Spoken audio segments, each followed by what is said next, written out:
Hello guys, मैं हूँ दीपा शर्मा और आज मैं आपको पढ़ाने वाली हूँ prove that an odd prime p is expressible as a sum of two squares if and only if p is congruent to 1 mod 4। इसमें दे रखा है हमें क्या प्रूव करना है कि जो ऑड प्राइम होते हैं, ऑड प्राइम क्या ले लिया हमने p, इसको हम एक्सप्रेस कर सकते हैं, इसका मतलब रिप्रेजेंट कर सकते हैं किसके द्वारा, as a sum of two squares.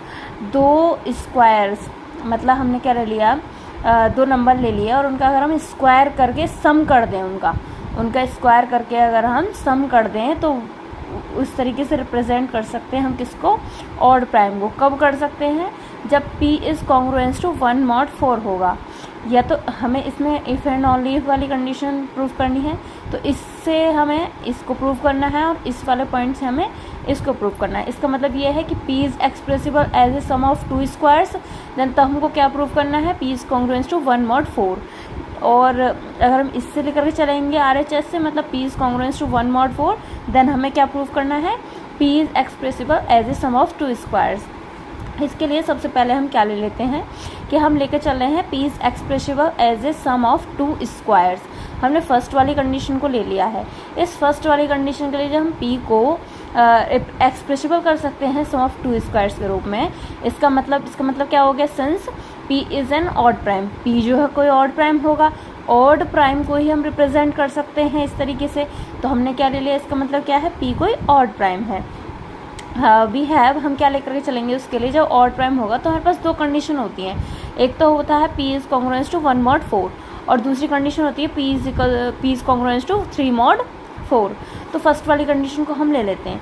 जैसे कि हमने ले लिया p is congruence to 3 mod 4।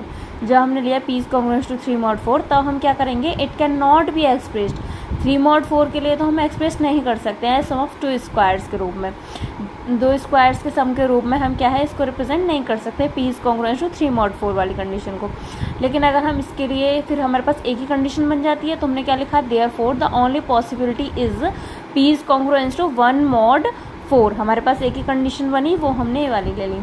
Conversely suppose, हम इसके लिए क्या सपोज करेंगे, conversely suppose p is congruence to 1 mod 4। हमने ले लिया कि p जो है वो कॉन्ग्रुएंस है किसके, 1 mod 4 के, जो हमारी पहली वाली कंडीशन थी उससे हमने इसे यहाँ रख लिया।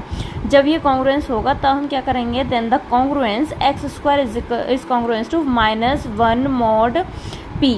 इसके लिए हमारे पास में कॉन्ग्रुएंस आएगी जब इस तरीके की कंडीशन होगी, तो इसके लिए हमारे पास क्या आएगा, x square is congruence to -1 mod p has a solution a। इसका हमने एक सॉल्यूशन मान लिया, उसे क्या बोल रहे हैं हम a। जब a बोलेंगे तो इसमें आगे हम क्या कर देंगे, a square is congruence to -1 mod p। ये हमारे पास हो जाएगा -1 mod p। अब हमें क्या पता है, a और p के बीच में जो हम GCD निकालेंगे वो क्या आएगा, 1 आएगा निकल करके। इसीलिए हमने क्या लिख लिया, कॉन्ग्रुएंस जो बनेगी, इसीलिए हमारे पास लीनियर कॉन्ग्रुएंस क्या बनेगी, ax is congruence to y mod p। इसके भी दो सॉल्यूशन होंगे। इसके दो सॉल्यूशन क्या है, हमारे पास पहले तो क्या थी, इस तरीके से दो पॉसिबिलिटी बन रही थी। अब हमारे पास में क्या है, यहाँ पर आकर के ax is equal to Y mod P में सॉल्यूशन बन रहा है क्या, एक्स नॉट और वाई नॉट, एक्स नॉट और वाई नॉट ले लिया। एक्स नॉट किस तरीके से है, एक्स नॉट इस तरीके से क्या, एक्स नॉट का अगर हम मॉड कर दें, तो वो 0 से तो बड़ा आएगा लेकिन रूट पी से छोटा आएगा। इसी तरीके से हम वाई नॉट का अगर हम मॉड ले लेते हैं तो वो 0 से बड़ा आएगा लेकिन रूट पी से क्या होगा, छोटा होगा। इसी के लिए हमने दो कंडीशन ले ली। उसके बाद में हम क्या लेकर के चलेंगे, फर्स्ट वाली कंडीशन जो हमारे यहाँ पे दे रखी थी, a square is congruence to -1 mod p, इसको हमने यहाँ उठा लिया, a square is congruence to -1 mod p। अब उसके बाद में हमारे पास में एक्स नॉट वाली कंडीशन लेकर के चले हम, एक्स नॉट का दोनों तरफ क्या कर दिया हमने, मल्टीप्लाई। जब मल्टीप्लाई कर दिया तो ये बन गया a स्क्वायर एक्स नॉट का स्क्वायर इज़ कॉन्ग्रुएंस टू, यहाँ पे हम क्या कर देंगे इसे, इज़ कॉन्ग्रुएंस टू, ठीक है, is congruence to -x not square mod p। दोनों तरफ हमने एक्स नॉट स्क्वायर की मल्टीप्लाई कर दी। अब इसको हमने क्या मान लिया, a square X not square को y नॉट स्क्वायर, यहाँ पे हमने इसे रख दिया -x not square mod p। अब हम इसे अगर इधर की साइड लेकर के आएंगे तो ये क्या हो जाएगा, प्लस का, तो X not square plus Y not square इधर की साइड क्या बच जाएगा, 0 mod p। This gives that there exist an integer. इसका मतलब अब क्या होगा, हमारे पास में एक इंटीजर एग्जिस्ट करेगा, उसे हमने क्या मान लिया, 0 से बड़ा मान लिया है। इस तरीके का इंटीजर है वो, कि such that X not square plus Y not square is equals to the K P. और हमने क्या मान लिया है, के पी, ये हमने क्या मान लिया है यहाँ पे, के पी। और के पी इक्वल्स टू, इसका मतलब ये है कि के पी जो है हमारे पास में, K P equals to X not square plus Y not square. X not की वैल्यू कितनी थी हमारे पास में, रूट पी, और अगर हम इसका स्क्वायर करेंगे तो क्या हो जाएगा, रूट पी का स्क्वायर। ये हमने क्या कर दिया यहाँ पे, रूट पी का स्क्वायर, और यहाँ पे भी रूट पी का स्क्वायर। जब इसका स्क्वायर करा तो हमारे पास में पी बचा, यहाँ पे हमारे पास पी बचा, तो क्या हो जाएगा हमारे पास में, पी और पी इक्वल्स टू क्या हो जाएगा, 2p। अब हमारे पास में क्या हो जाएगा, ये 2p। फिर हम यहाँ से हम दूसरी कंडीशन लेकर के चलते हैं।